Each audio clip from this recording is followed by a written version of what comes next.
This episode is an interview with October, and this is the first podcast I ever recorded. And it's not been published until now for the reason that I really fucked it completely up. I recorded both of us, but then I realized that it was recording only October. And it took me a little while until I could really sit down and edit it. And I hope it will be as close as it was, the whole conversation. And I hope it will bring the sensation and the vibe of this beautiful conversation I had with October. Anyway, enjoy, people. Sound of the Pigeon podcast. Sound of the Pigeon podcast. Sound of the Pigeon podcast. Welcome to the podcast. I have with me October. Hi. And she came all the way from Schöneberg in the snow. It's a far ride to Lichtenberg. Berlin can be very far. It depends where you live. How are you today? I'm fine. The snow is very romantic winter wonderland, but it's still very cold and I'm not ready to let go of autumn. It's way more cozy when you're sitting down with a blanket and you're watching some Disney movies. Yeah, if you look outside and the snow is falling, it's a very sweet view. But if you're in the snow trying to get somewhere, it's a bit, uncomfortable. Especially if you're on a bicycle, then it can be very slippery. Yeah. So welcome. You're the first guest who are not one of my friends. Yet. Yet, true. Let me get to know you a bit better. Let's go. Cool. So where are you from? Are you from Berlin? I'm from Kaiserslautern, which is like in the southwest of Germany. But I came here about 5 years ago to study in Berlin. Yeah. Cool. So what did you came here to study? I came here to study music production and had like the major course in singing. Voice is my main instrument. And I finished school about a year ago. And now I'm just trying to do my best to keep that as my profession. Yeah. There is the song that you released. I really liked you, which I think is an incredible song. You really like it? The production is really good. Is this your job? Partly. So I'm co-producing most of my music with Jan Gandhi that I met at uni. And we're just throwing ideas around. And this was the most acoustic and fun song to make because we're just 4 people in one room and all singing along around one mic and trying to get everything we could find in the studio to make a sound and like clap and snap and tap on stuff. And it was really fun producing that one, yeah. Yeah, this song sounds very cool. Like you have a big party going on, really good vibes. And there is also the song, does it called How Come? Yeah, How Come? And this song, it's incredible, the way you perform it. Wow, this is very impressive. Thank you so much. This is like one of the oldest songs I have in my whole set because it's one of the first songs I was ever proud of. And I wrote this as a 16 or 17-year-old heartbroken teenager. And it's funny to me to still be able to identify so much with what I wrote then and what I feel now when I experience heartbreak. And How Come is really close to my heart. Yeah, it sounds very personal also, the way you perform it. It's very intimate. And you want to hear like a fun fact about the song? Is that what podcasts are for the fun facts about the music? I love that she's saying that you like the vocal performance of the song, because this is the only song I'm ever going to release where I still have my tonsils in. And now they're removed. Oh, they removed it? Yeah. Wow, crazy. And do you notice any change in your sound? I think you can clearly hear that I have like more of a really harsh word, but like a Kermit sound, like a frog in my throat. You say that in German. I don't know if you say that in English. Like it's very I don't know. What, like this? Quack! Yeah. But I always liked that about my voice, but it was the one thing that I never really got used to. And when I got my tonsils removed, it was the first time I heard my voice like I wanted it to hear and I wanted it to sound like. And it's crazy to me that my oldest song has like my old voice on it, you know? I could never sing it like that again. I mean, I still sing the same melody and I still feel it just the same way, but yeah, my voice will never sound like that again. Yeah, do you notice? What do you think are the changes in your voice after the surgery? I mean, I think it just sounds lighter. Like nothing is pulling me down, so to say, because the tonsils were always so stressful to work with in terms of every few weeks I got sick and I had to sing through the sickness or cancel stuff, and it was really shitty. All those challenges, they'll make you stronger.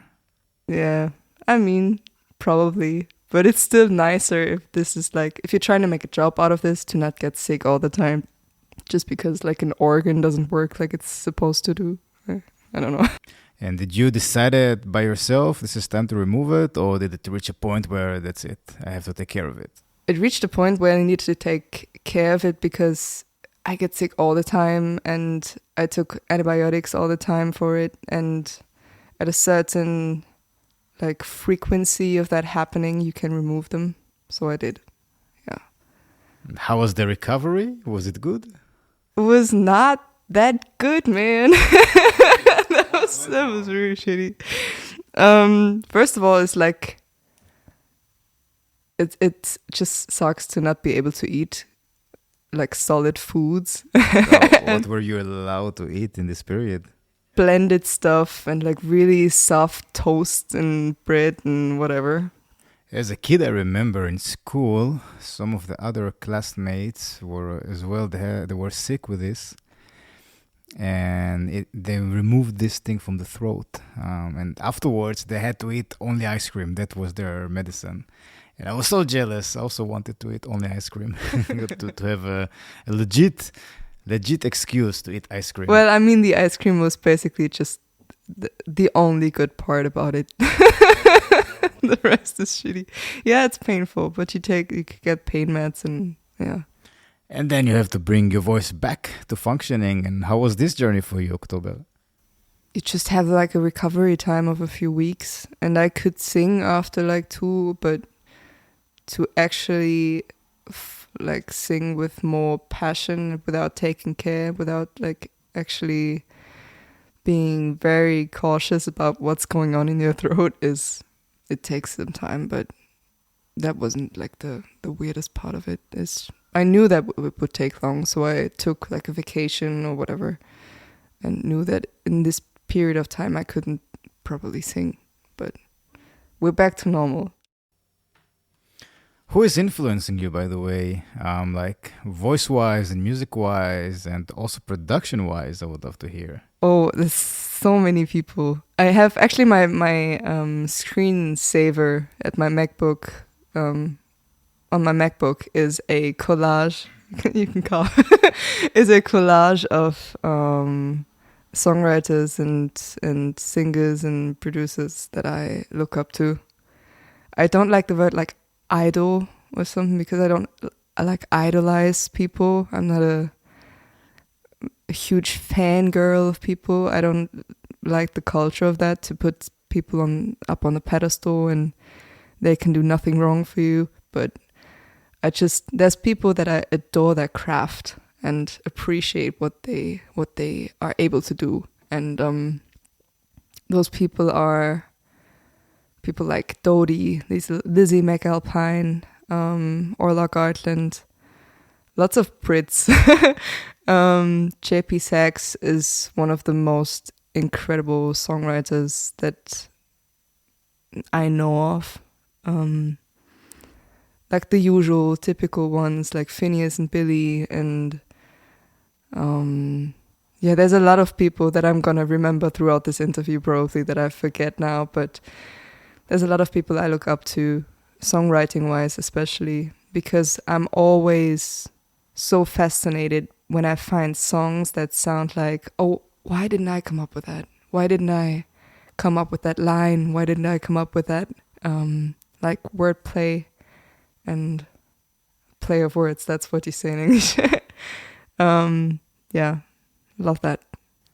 That's a bit embarrassing. I do not recognize any of the names that you said, except Billie Eilish. She is incredible.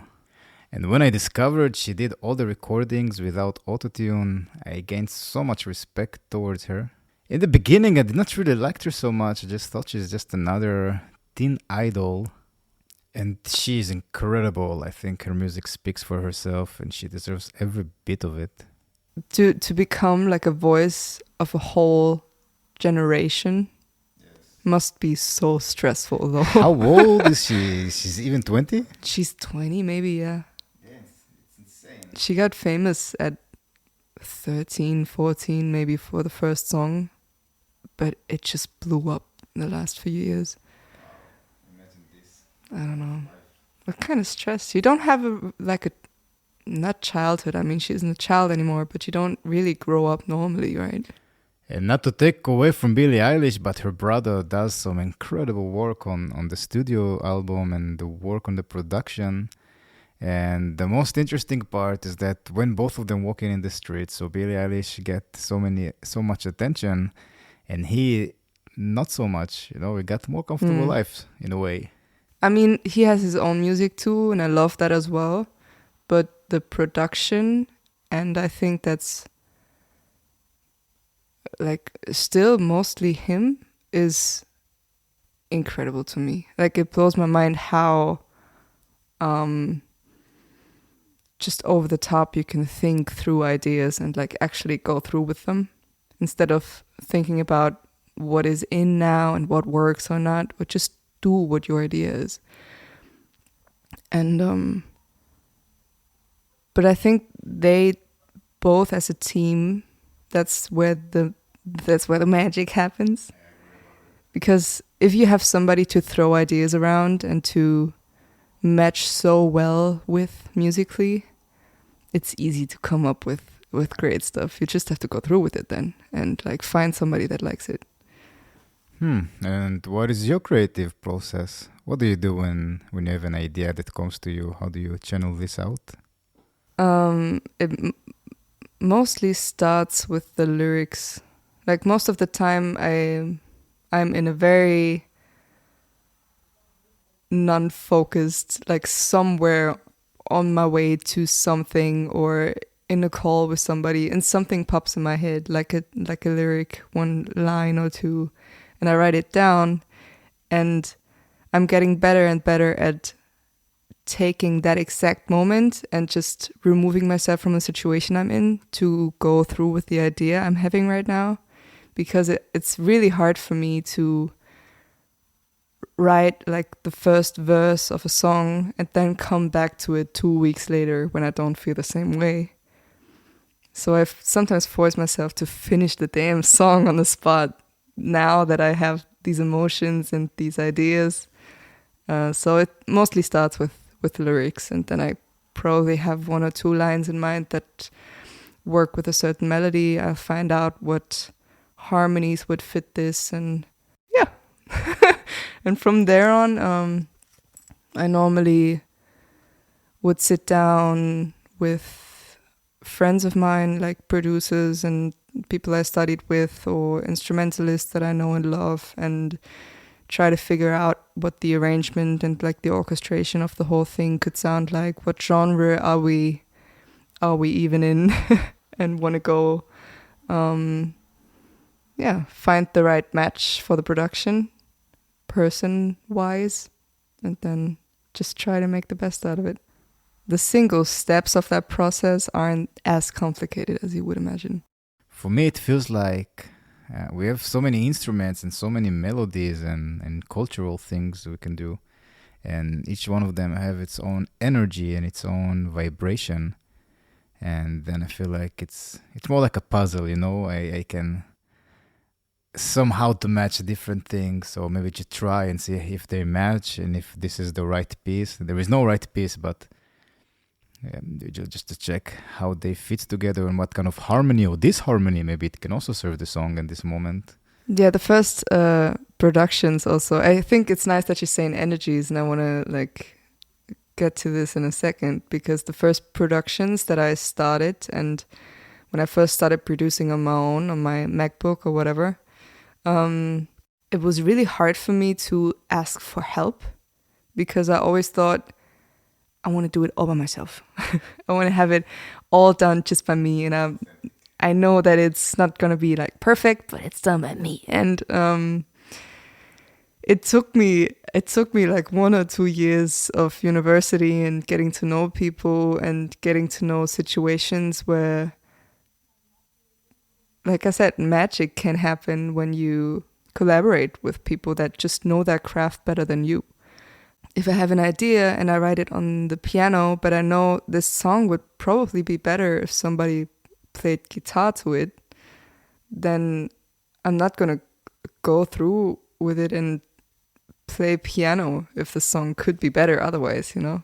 How do you know what instrument? I don't know. It's just a feeling, but I'm getting better at asking people to join with their ideas and make the best out of what this piece of art can be, instead of just not swallowing my pride and trying to make it all happen by myself, even though it's not going to be as good as it could be, you know?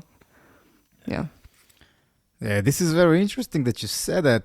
You know, like you said, first the song was on piano, and then you thought the song needs to be on guitar. And for me, sometimes it feels like the songs, they have their own wheels, and they want to be something, and we just need to channel them, and we just need to channel them as artists. And sometimes, you know, other people might not get it. Sometimes other people will give us ideas, and we will not get it. But it's very slippery. You cannot really put your hand around it. You know, you cannot really grab what is it that makes the song tick and harmonize and be interesting. Yeah, you cannot like put a finger on it and say, this is how you make good song. Those are the rules to to songwriting. Yeah. There are some guidelines and there are some recipes, but you must let the spontaneous spark give the magic to all of it. It's one of my favorite moments when you listen to the full production for the first time and you're like, wow, we did that. Yes. We made that happen. You know that demo I brought in today? This is it now. I love it. Yeah, to go to sleep and you know, wow, this I did with my friends and it sounds amazing.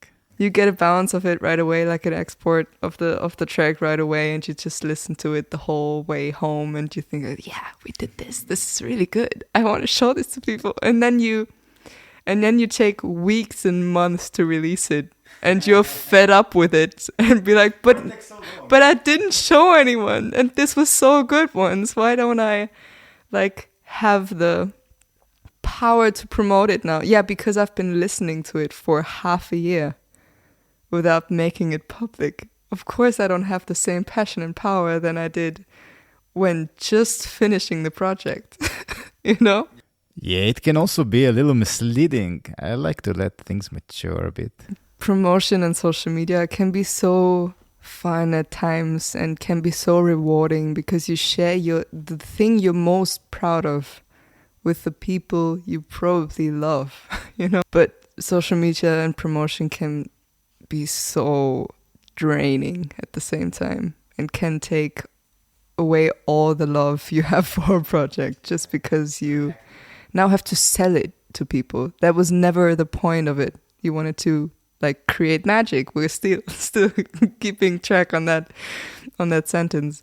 We wanted to do art and create magic, and now we have to put a price on it and like cut little videos and send them to people and beg them to stream it or to share it. And now it's a product instead of a piece of art. And then the art, does it lose its value? It doesn't lose its value, but like emotional value.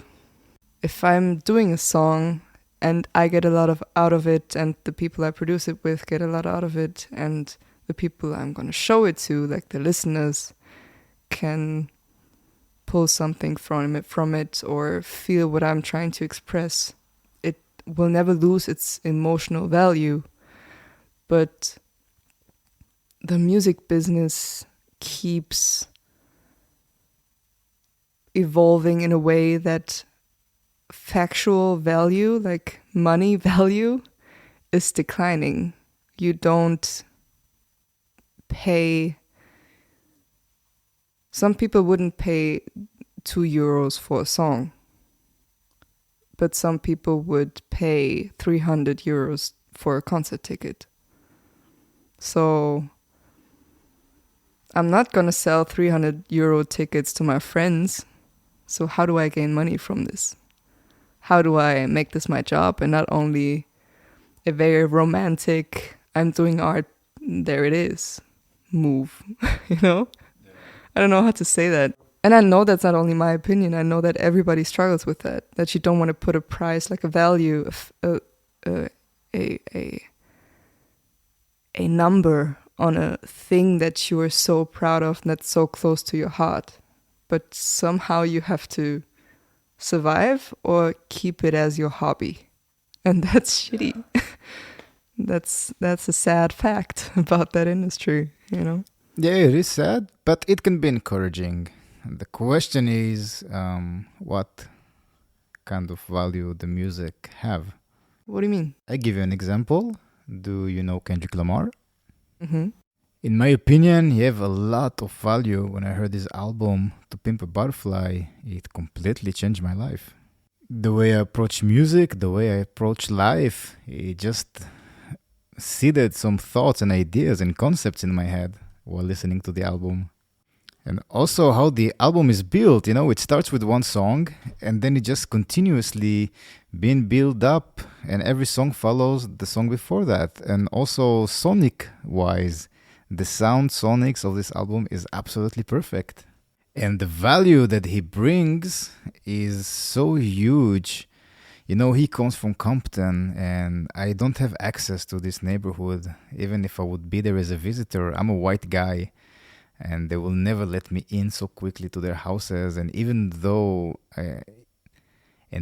if I will go and be really close with the families there and even if I become very friendly with the people and they invite me in, I will still not be able to comprehend all the cultural things that are going on there and to be really part of this. And this is what the value that it brings. I can experience the culture. I can experience everything they're experiencing there in a very artistic way. So then I can understand in a very deep way that I would not have access to if I would not listen to this album.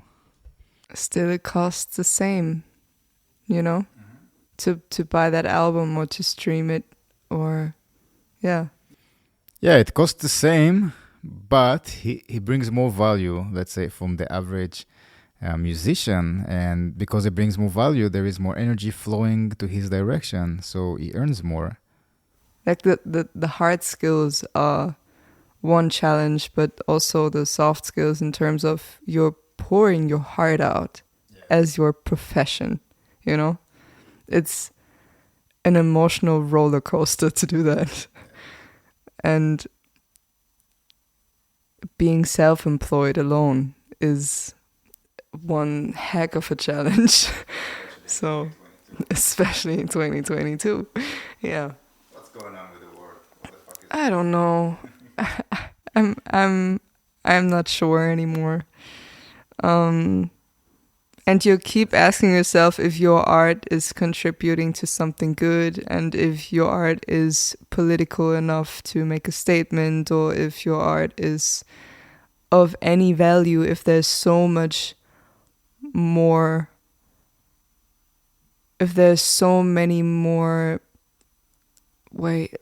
difficult problems to tackle in this world other than like heartbreak or self-manipulation, you know.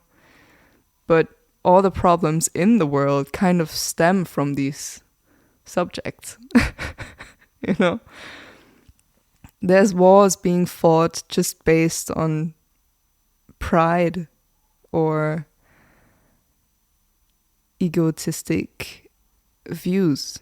And if you're with a narcissistic partner and write a song about it, you're basically almost writing about the same thing with other words.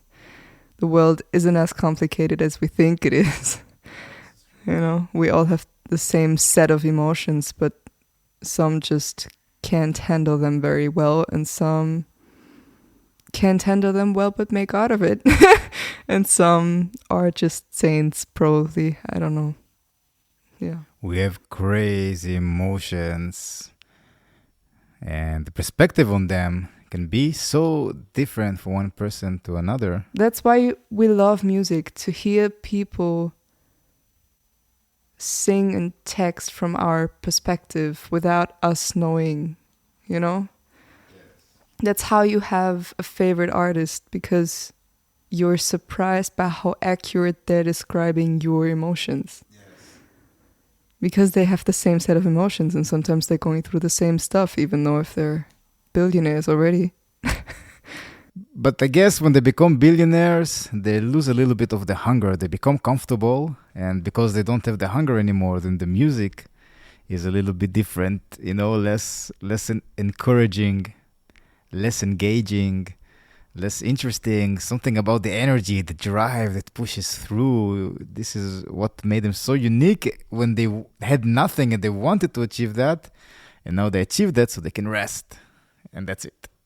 I keep finding myself reminding myself who I do that for. And it has never been... I always wanted to do that as my job. Even as a kid, I always wanted to be a singer. I always wanted to write songs. But I never thought I have to make my family proud. I have to make my mom proud. I have to be the most popular or the richest of all the singers and songwriters in the world. I always just knew I had something that I wanted to express.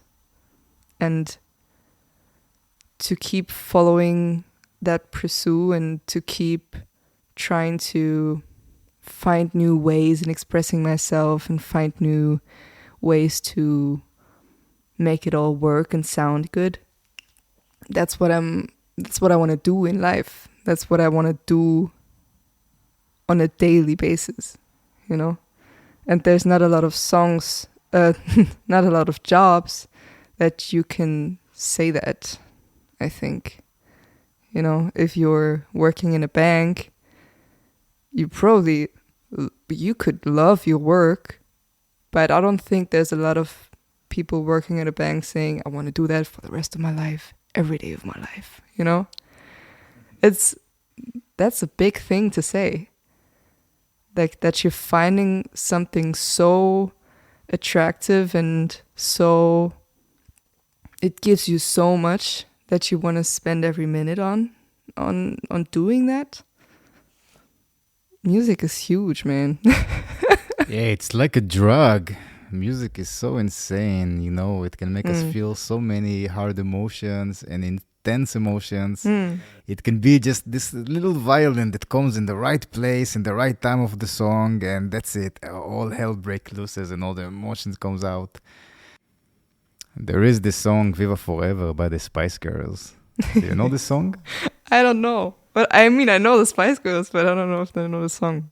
It's such an incredible song. It's a very powerful, emotional ballad. There is some hidden meaning behind it, I would say. And every time I hear it, I feel everything boiling up and the tears start to build up. Somehow I didn't see that coming. You referencing the Spice Girls. Yeah, for me as well. I love it. I love it. Go ahead. Yeah, I cannot control it, when it comes, it comes. There is something very unique about it. The way it's been produced, the way they sing, I don't know what is it. Sometimes it just hits you differently, Yeah. It's so incredible. And, also if you look around you, you have all those furniture, this couch, this table, whatever, the microphones, everything is human-made. Everything is just people who thought about it, they imagined this stuff, and then they created it from nothing. But then music is completely different, because music, we need to find it. We need to experiment and look out for it and then somehow bring it with us to this realm, which is different from inventing it because it's already been invented. So it's not like imagining something and trying to make something with that idea, but like having all these sets of things you could do and trying to combine them. Yeah, I first realized that while I was playing bass, and the strings are so massive, and when you play it, they're fucking vibrating. They're moving. It's actually doing something to the time and space around you. It's that's a very, very spiritual point of view, to look at an instrument and be like, this thing actually like vibrates and sends stuff into the universe. Did you know the whole universe is humming? There's like a gravitational hum, whatever, going through. Very non-accurate what I'm telling you right now, but the whole universe has like whatever gravitational waves, and it's basically humming all the time, which is so cool. And we don't even notice. We don't even notice. We're just floating in that hum. Yeah, floating on a rock. On a rock through space. On a humming rock through space. Wow. Here we are talking about it. That took a turn. That podcast just took an existential turn. Oh, wow. Yeah. Music is incredible. This is the conclusion. Yes, it is. Yes, it is. To choose this as a profession and really to dive into that, crazy. Crazy. It's so crazy. You could have just did anything else, basically, you know? But you chose music? You must be a crazy person. Yeah, must be. That's why we do it. Or very well connected with the universe. Yeah, just like cats. They have crazy vibration. Actually, I wrote a cats have crazy vibrations. That was the weirdest sentence. Yeah, you know when they purr, when they do... Oh, the purr. Okay, yeah. Right. They can open wormholes. They know. They know stuff. The universe thing, I never talked about that, but here's another fun fact.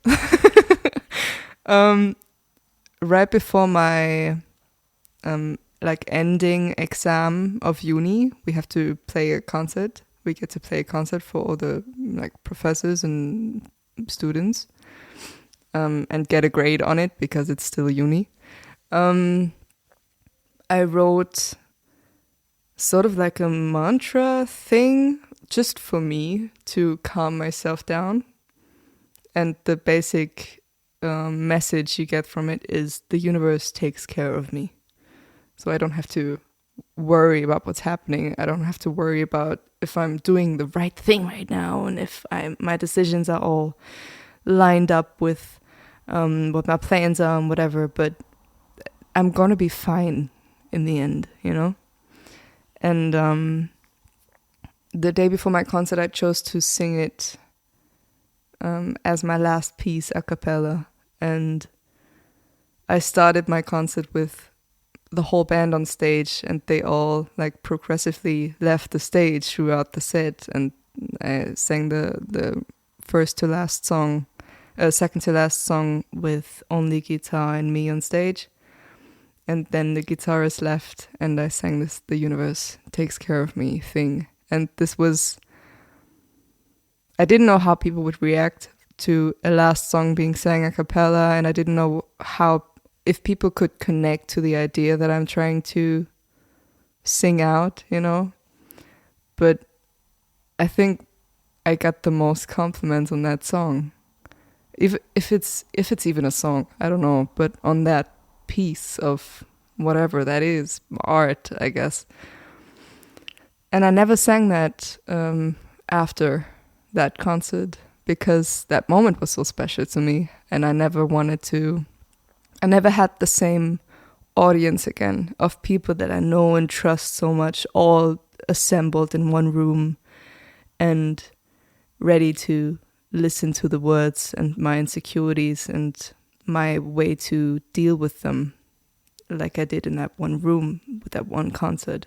But I'm probably I want to bring that back, you know, and make this one of my last songs or my my Zugabe, how you say it in Germany, like the thing when they shout one more song and you go on stage again, and yeah, the encore, right? And I'm probably gonna play a show at my hometown next year, and I want to bring that back and sing that song again. Yeah, talked a lot about the universe. That's why I'm coming up with it. Yeah. The universe seemed to prefer people that are a bit more brave, I think, who have a bit more courage. And somehow, when those people show their bravery and their courage, things are getting done for them. It's like everything is aligning. Like, for example, when you said right now that you sang a cappella on stage, just you by yourself, you were completely vulnerable. And that showed people how strong you are. And then somehow they managed to connect with you because of this courage that you showed. Maybe. That was the rawest one, at least. So. Yeah, and just because of that, people see that, people feel that, they notice this. And this is one of the values we can provide as an artist, just to be vulnerable and that the people see that we are all the same and to allow ourselves to be so. But in those moments, I have the most hope for the industry, actually, because music industry gets a lot of, well, makes you frustrated a lot in terms of what works and what sells and what not, you know? I know so many artists, like I referenced before, so many artists that nobody knows of are the people I look up to.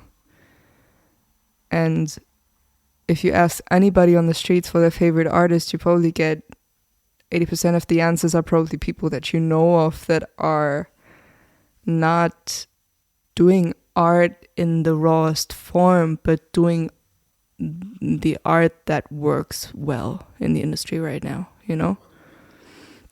Like radio artists, big artists, mostly from the US, that are assigned to major labels and have songwriting camps with 10 people in the room. And they're all valid people and artists, but still, this is so far away from this idea of presenting yourself in your rawest form and bringing something on stage that moves you so much that you just hope that other people are touched by it too, you know? And in these kind of moments where you're on stage and you're pouring your heart out and there's people actually listening and like actually enjoying what you're doing, actually being able to connect with the lyric you wrote or the voice that you're using right now, these moments give me most hope for the industry, because I know there's always going to be people that will like and appreciate what I'm doing, even though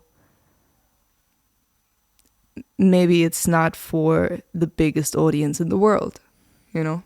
Yeah, facts are you don't need so much audience. No, you just need the right ones. Exactly.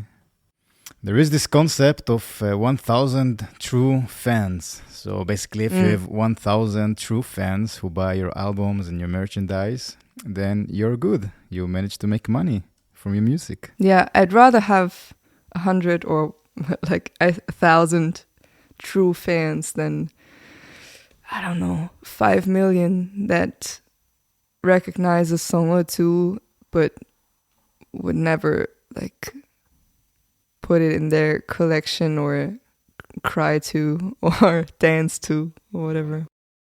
I want to have a fan base that feels like a huge friend group, you know, where everybody's just being safe and being safe to express their feelings and being safe to cry to a song or sing along with lyrics as if you wrote it yourself. Yeah. Do you have a band? Are you performing at the moment? Depends on what to be very honest, depends on what the venue can pay. I'm gonna stand alone, stand on stage alone and play ukulele or keyboard and sing to it. But if it's a bigger venue or a bigger event like a festival or like a bigger stage, I'll take some friends with me that accompany me, and we're 2, 3, 5, 6 people on stage. Yeah. Yeah. So always depends, but most gigs I do alone or with a friend of mine. Yeah. And where do you perform mostly? Do you perform in Berlin? The two main how do I say that in English? Like the two main cities I perform at are Berlin and my hometown, Kaiserslautern. Where is this? Rheinland-Pfalz. Near the French border. Like in that small corner of Germany. Before I became an adult, everything that happened in my life and therefore also in my music, in my songwriting, in my on-stage career happened there. So I love coming back to that place and performing for people, seeing old friends, seeing my family, of course. But I mean, I live in Berlin, so I'm probably going to perform here most, you know? I get the most spontaneous gigs and the most connection with new people here. And yeah, Berlin is a very oversaturated city in terms of music, but of course, everybody comes here to fulfill their dreams and whatever. But at the same time, yeah, I mean, Berlin is. But at the same time, they're right with coming here for doing so, because this city has so much to offer, so many venues, so many people, so many music fans and promoters and songwriters and open mics and you name it. Berlin probably has a lot of it, you know. How long are you here in Berlin? I've been here for 5 years and I'm not planning on leaving soon. So do you feel since you came to Berlin, you have more fan base, you have more exposure to your music? I mean, I only started releasing songs under like my new name, October, for a year now. So I can't really compare it to any other city, you know, because I've learned producing here. I've got to know mainly all the people I work with on a day-to-day basis because I moved to Berlin, because I studied with them, because I got to know them through some event or some networking thing or some concert or whatever. So I can't really compare Berlin to Kaiserslautern because they're very different experiences and just different points of time in my life, you know. This one thing is Kaiserslautern is the place I grew up at, where I had my first singing lessons, piano lessons, where I had my first like choir experiences and my first performances on stage and theater and dancing, whatever. All my firsts happened there. And my first song was written there. The first time I stood on stage with my own songs was there. So Kaiserslautern will always be very, very special in my like music career. But Berlin is where I learned to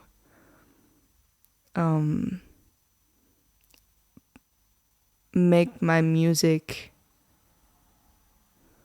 for a broader audience, for a bigger audience than my friends and family in Kaiserslautern, you know. It's the place where I learned about production, where I learned about collaborating, where I learned about every step of the process, from a song idea to the finished, mastered thing you can send out to some distributor and they're going to place it all over the world, you know. This is where I evolved in my process of making this my job, instead of still being in Kaiserslautern and singing on weddings and I don't know. What did you sing on weddings? There's a lot of Silbermond and Disney and Herbert Grönemeyer and Philipp Poisel. Are you a Disney fan? Of course. I mean, I grew up with Disney. They're incredible, Disney. Other than on weddings, I usually don't perform Disney songs, if you believe it or You not. don't look like a Disney princess. I don't look like a Disney princess. I mean, Maybe not a typical Disney princess. they're getting better at opening up to different concepts now. But yeah, I never actually played. Is that a lie? No, I think I never actually played one of my own songs at a wedding because most of the time they're just too sad. They have nothing to do with the subject of a wedding because I'm singing a lot about heartbreak and feeling lonely and sad. But really, really like you. The song you mentioned, like one of my last releases, would be perfect for a wedding. So if you want me to sing at your or anybody's wedding, hit me up. This song is still available to be sung, like to have a debut at a wedding. Do you have a favorite producer here in Berlin? You know, maybe someone that you have more personal connection, that you really enjoy doing music together, that you lift each other up? It's a hard question because I work with so many. Let me rephrase that. I work with a lot of my friends, other people I work with. And a lot of people I work with became my friends.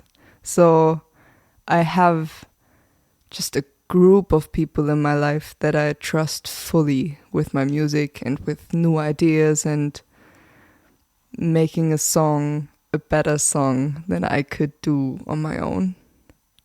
But there's 2 or 3 producers that I work with on a regular basis or that I see most often. And that is one, the guy I mentioned before, Jan Gandhi, because I studied with him. He co-produced, mixed and mastered all the songs that are out right now. And like a newer approach to the stuff I write, and especially a newer collaboration is Tollkühn Productions. Tollkühn Productions is at Warschauer Straße and is Tollkühn. I can write it down for you. Tollkühn with the umlaut, yeah. It's just a friend of mine. He's called Henning, and he's the drummer and producer of a band called Aura Blue, which is really cool, and you should check out. Yeah. Those are the people I produce with on a regular basis, I'd say. Decor Element, the last single, was produced by both of them, basically, because we recorded almost everything at Tollkühn Productions under the lead of Jan Gandhi. So, huge collaboration, and I love it. And what else do you enjoy doing in life when you're not doing music? Love to be invited on random podcasts like this. No, but shout out to random podcasts. But yeah, there's not a lot going on outside of music. I love my friends. I love to meet up with them, but most of them are also somewhere in the music industry, so we're probably going to talk about music. It's really boring. I'm sorry, but I don't have a lot of hobbies or something other than making more music than I do anyway. So I don't know. I'm trying really hard to think of something. Is your whole day consumed the music? You just wake up and do music? Kind of. I have like 3 or 4 jobs, but they're all music related. Like what? What kind of jobs? 2 days in a week, I work for another artist in his like management, booking, social media team. I have I'm a vocal coach, so I have some like vocal students coming over to my place, getting lessons a few times in a week. I sing for La Vallée, which is a Pink Floyd tribute band.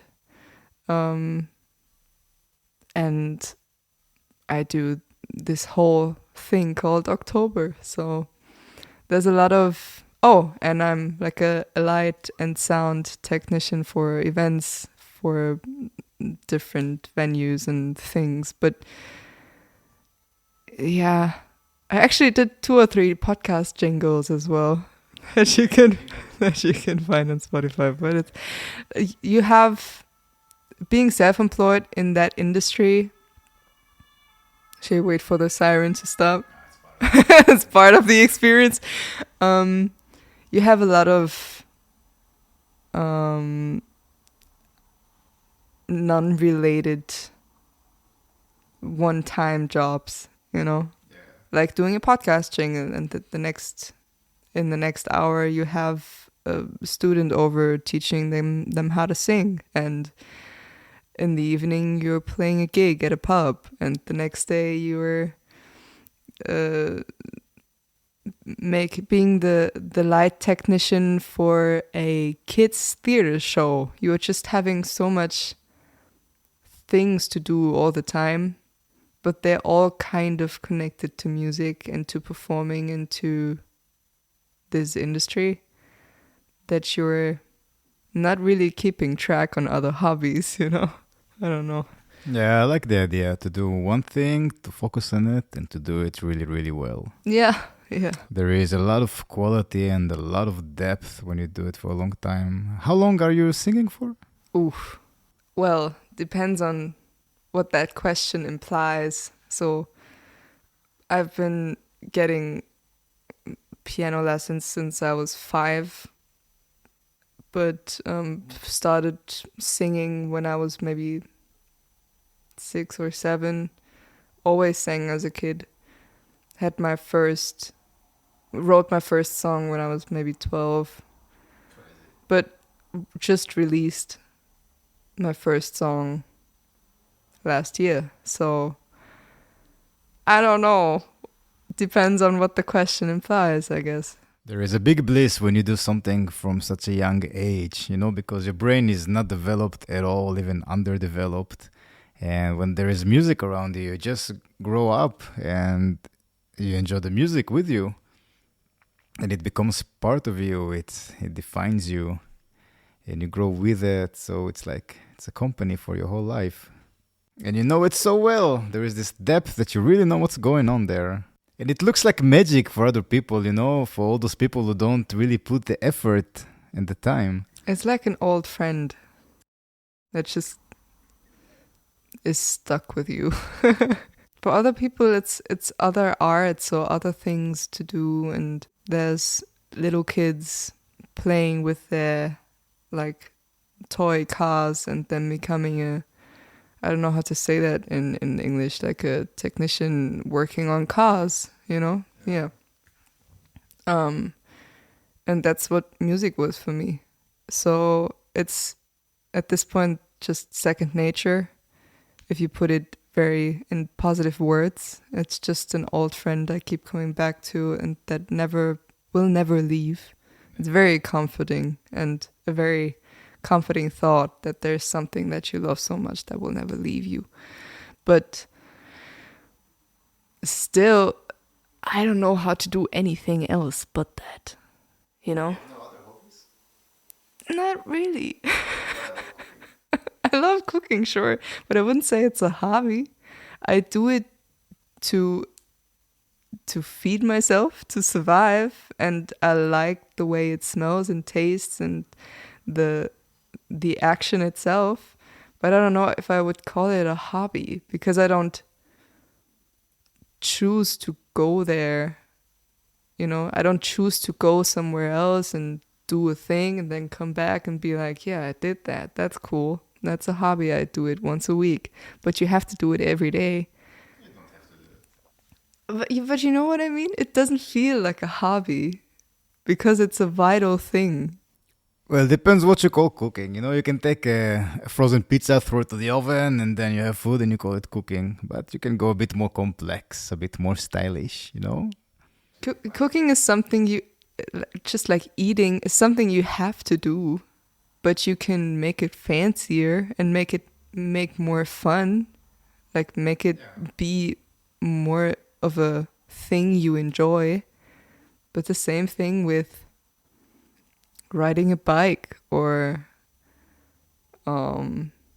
being into movies, or it's a thing you do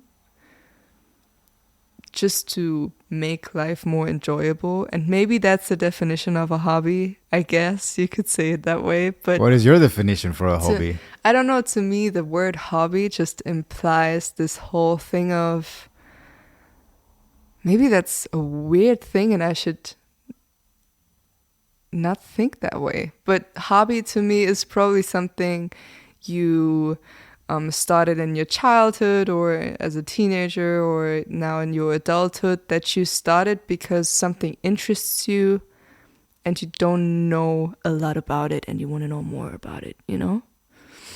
And it can be dancing, can be singing, can be give me some hobbies, yoga, painting, cooking even, yeah, sure. But I don't know, maybe that's just my weird perspective to be like, it's just a hobby. Cooking is just a hobby to me if I'm doing, like, if I'm taking a cooking lesson and buying books about it and informing myself on it, and not, oh, I want to enjoy that pasta I make more than I enjoy it now, so I'm going to fancy it up, you know? Yeah.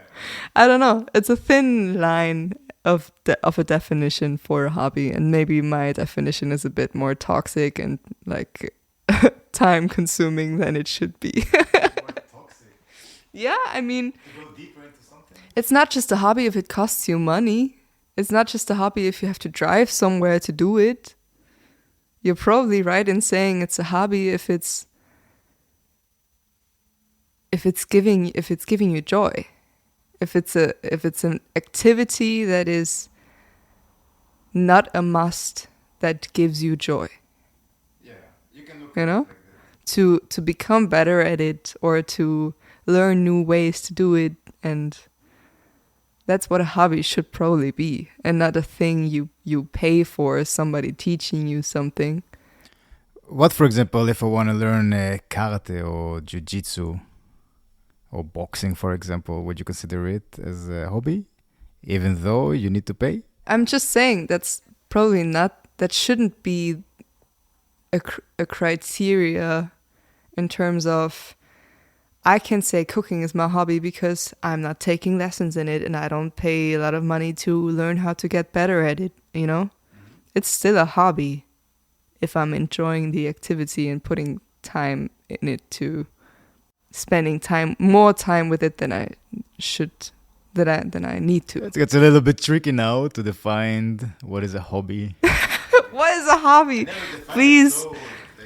Please, people, tell us what a hobby is. I'm very confused now. What is a hobby? How do you define a hobby? I would say a hobby, from my perspective, of course, from my own experience, this is something that I do. I do it for my brain, and I do it because I want to get better at doing stuff. So it's more like brain exercises for me. I don't know if you can call it a hobby, but basically I like to do stuff that I'm not good at them, just to do that and to fail at that and to find solutions. And the craziest thing, you know, when you're becoming good at something, it bleeds to other parts of your life. Like, for example, cooking and mixing. Somehow cooking and mixing are going well together. When I cook and I use the salt, it feels like I'm using kind of reverb in the mixing, you know, mixing music, of course. And when I use the compressor, for example, I don't know, what can be a compressor?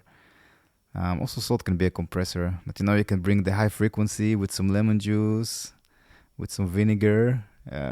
You can have a little bit of juiciness when you bring some oil, the low frequencies. It's really interesting. And then I can also combine what I want with the right frequencies. So when I serve you food, I can serve you with something that I intended to serve you with, you know, so you can have a certain feeling that I want you to have from this food. That makes a lot of sense, actually. It's insane. But I think, just personal thought, lemon is the distortion. Lemon. Yeah. Like a more stingy, like a zesty. I also do some photography, and with editing photo, I realized this is very, very similar to editing a song and mixing it.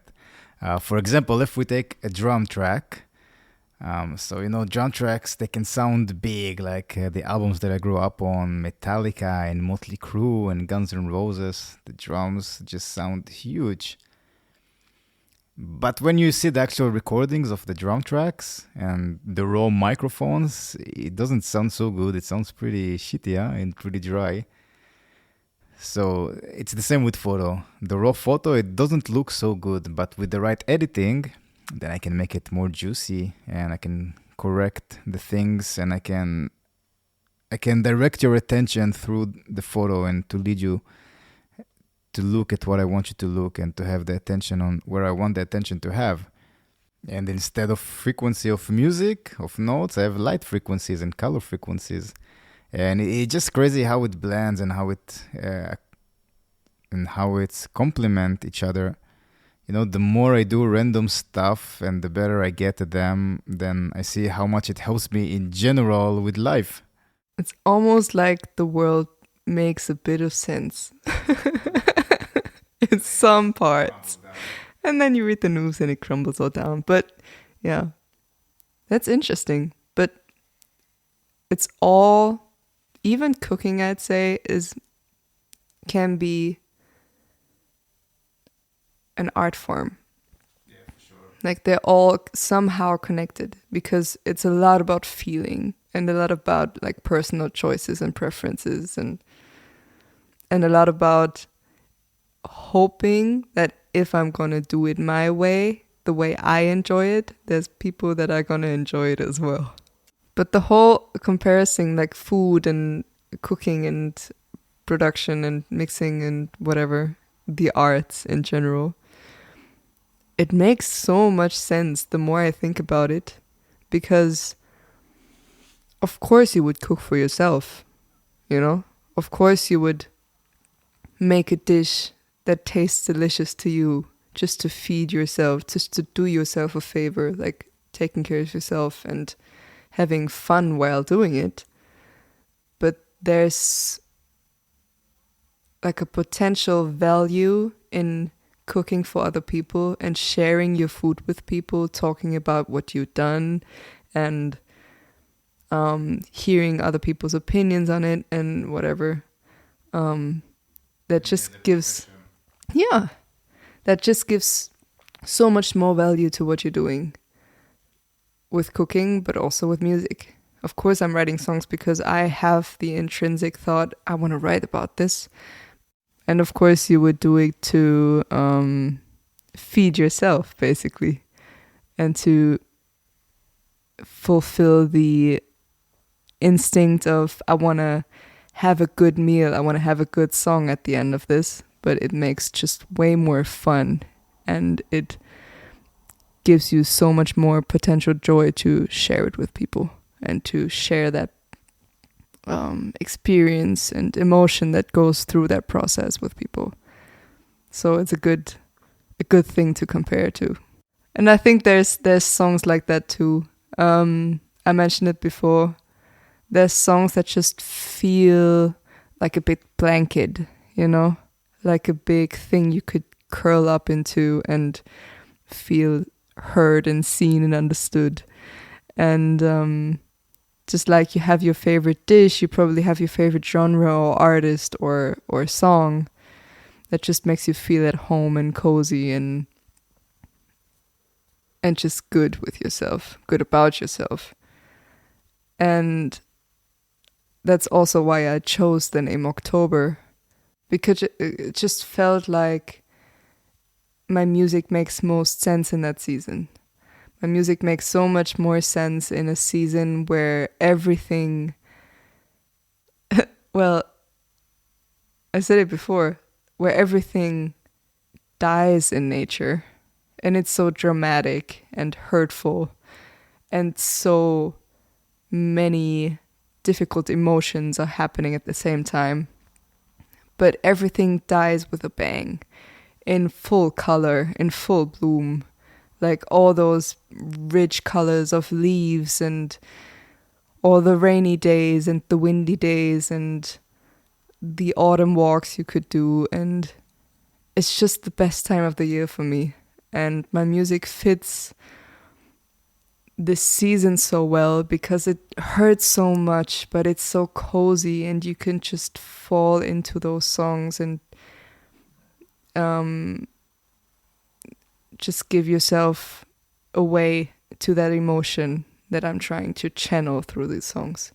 And that's why I'm calling myself October, because it's the best month for me. Yeah. Yeah, it's a crazy month, especially here in Germany, when you really experience the full seasons. I come from Israel, so we don't really experience full 4 seasons. We experience more summer, which no complaints. I love the sun. But here you really experience summer, then you have fall and everything is colorful, and then you have winter and snow, and then back to summer and everything is happy again. As a kid, I experienced way more snow than we do now. Today it's snowing, but it's a rare thing by now. And I don't think we have that full saturated 4 seasons thing anymore. It's more like, that's why I say autumn is in October, because it's like 2 weeks that are actually enjoyable, and October and autumn. And before that, it's really hot and it's full on summer. And after that, it's really cold and stressful and full on winter. Like the winter in Berlin is really harsh. And in October there's 2 or 3 weeks that are actually really autumn-like the picture perfect autumn in terms of colorful leaves and windy and rainy and cozy, and you can still go outside without freezing. But you're not sweating like in summer. It's that in between and that mix of emotions and that intensity of emotions and things happening that inspires me most to do music and to write songs and to connect with myself and people around me. Because it's a stressful and difficult time, but it gives you the most inspiration for your art. Yeah. And it has great foods are being produced and planted and like being ready to be let me rephrase that sentence.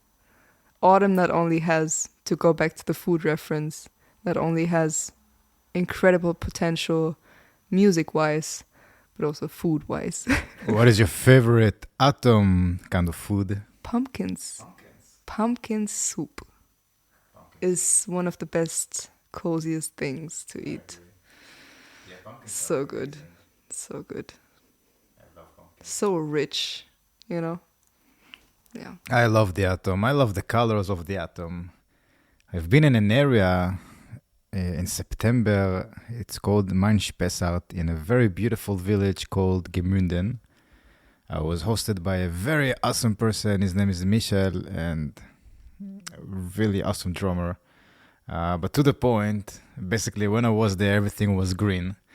And everything was so beautiful and lushing with color and life. And then slowly, I saw everything becoming more and more red, when nature changes its style slowly. And it was so beautiful. I really, really enjoyed that. I really enjoy the fact that really early in the morning, like around 6, 7-ish, when the sun was just about to rise, everything was very foggy there in this beautiful area. It's a valley between 2 huge mountains. And this little light and this orange color just gave it this rusty feeling and rusty sensation. I just love it. It's so beautiful. I love it. I love that. There's songs that get inspired by shitty things happening to you, but there's also songs and songwriting sessions or lyrics that are on my phone just inspired by views like that, Of course, I write about my own feelings and about people probably, but nothing calms me down and focuses me as much as just nature alone and the colors of it and the emotion in it, Yeah. Yeah, and you see everything is vibrating and changing, and nothing really stays the same. The universe again, man. we're back at the universe thing. We cannot escape. It's all mirrors. And I can even tell you that no matter how far you go in the world and how distant the place will be, somehow, somewhere, somehow, you will always find someone that you'll know somehow through a connection, or maybe someone that you know directly. Maybe from school, maybe an old friend of the family.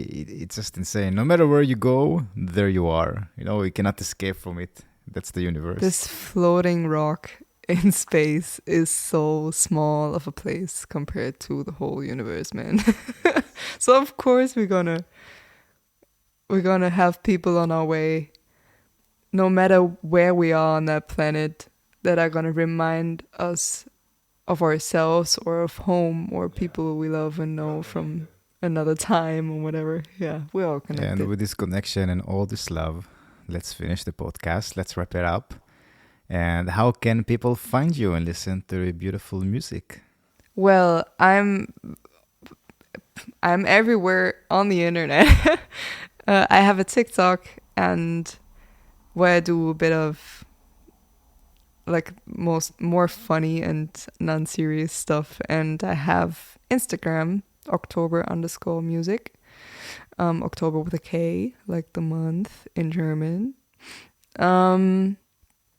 where I'll keep you updated on everything release-wise. I just dropped my latest single, Decor Element, with a music video, which is really cool that I'm excited about because it's my first like not low-budget music video. And I have a live session of How Come, the song you mentioned earlier, on my YouTube that just got released a few weeks ago.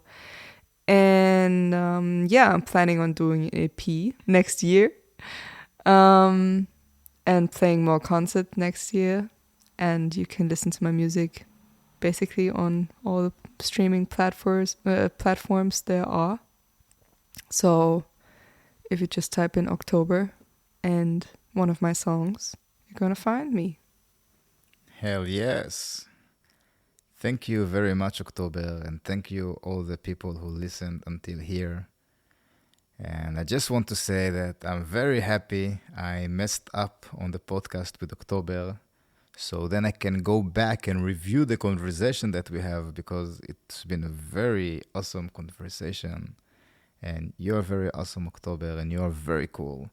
And please go and listen to her music. Her productions are really, really good. And her voice is really, really good. And she's going to play some songs right now. So stay tuned. Thank you, October. Thank you, everybody. Sound of the Pigeon podcast. Sound of Pigeon podcast. Son of a Pigeon podcast.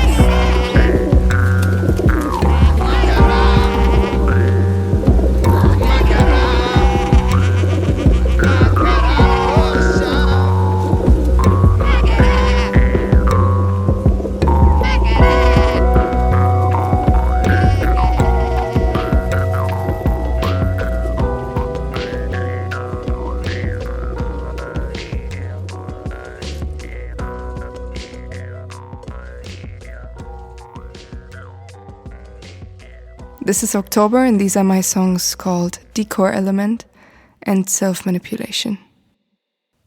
Like a file on a computer that you know you have to hand in pretty soon, but you're still tutoring yourself right into thinking it isn't finished yet, but you know it won't get better. Just call it a day, it will be okay. It's only the weather.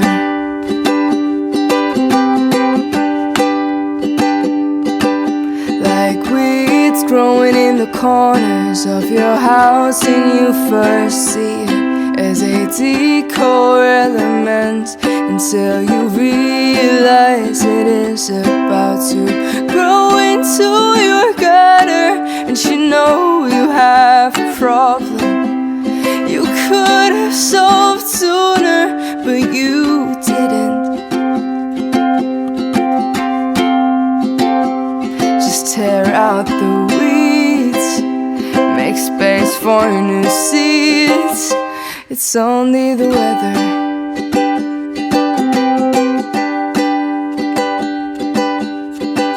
Maybe we are more than just some plans I didn't care for. And maybe we are more than just some fire that has to go. But aren't these nice images for something just so hideous than falling out of love? Like a girl that's scared to shower every time the night is dawning, because she is scared of robbers or potential monsters crawling up the walls of her apartment through the cracks of self-esteem. Just call it a day, it will be okay. Just shower tomorrow, wash off all your sorrow and pretend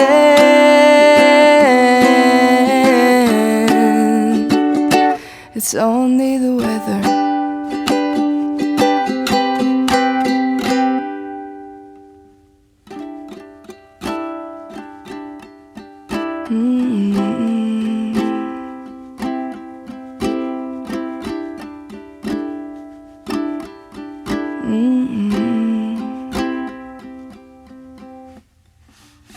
Seems now I called everyone in my contacts. I think I called everyone but you.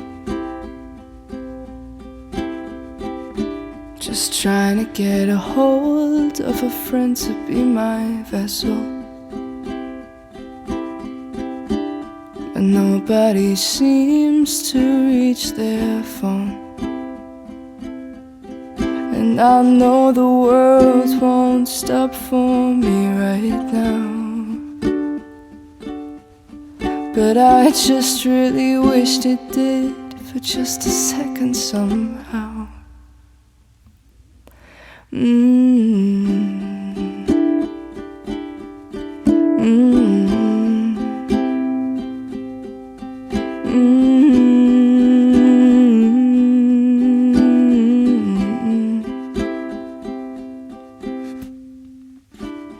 Keep getting stuck on the thought of you. I guess that's what self-manipulation can do. Distracted by love songs and sing-alongs. I guess that's the best that I can do. And I know that you won't stop for me right now, but I just really wished you did for just a second somehow.